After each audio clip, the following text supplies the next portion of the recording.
अस्सलाम वालेकुम नाज़रीन।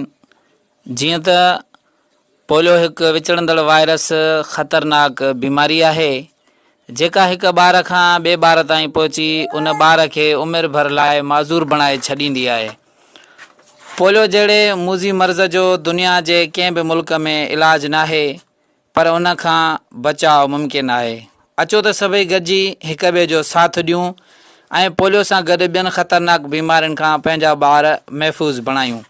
पैदाइश खां वठी 5 सालनि खां घटि उमिरि जे हर ॿार खे हर पोलियो मुहिम में पोलियो वैक्सीन जा 2 फुड़ा पीआरणु ज़रूरी आहिनि।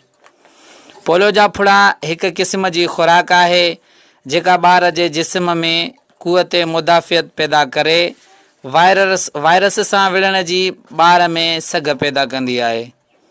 न सिर्फ़ पोलियो पर गुलनि जहिड़नि ॿारनि खे ॿियूं बि 9 ख़तरनाक बीमारियूं ॿारनि जी ज़िंदगी विञाए सघनि थियूं, जंहिंमें ॿारनि जी टीबी, खुनाक, वॾी खंघि, झटकनि जी बीमारी, कारो कामिण, ॻाटे टोड़ बुख़ार, नमूनिया ऐं उल्टी शामिल आहिनि। इहे सभई जानलेवा बीमारियूं आहिनि, पर उन्हनि बीमारियुनि ते ज़ाब्तो आणण जा टीका लॻाया वेंदा आहिनि जेके गवर्नमेंट हेल्थ सेंटरनि ते मुफ़्त लॻाया वेंदा आहिनि। पंहिंजनि वेझनि सिहत मर्कज़नि तां नवनि ई ख़तरनाक बीमारियुनि खां बचाव जा टीका लॻाए ॿारनि जी ज़िंदगी महफ़ूज़ बणायो।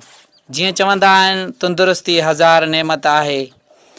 करीम Bakhsh Malik, union council polio officer, UC Saifal, तालको तंगवाणी, ज़िलो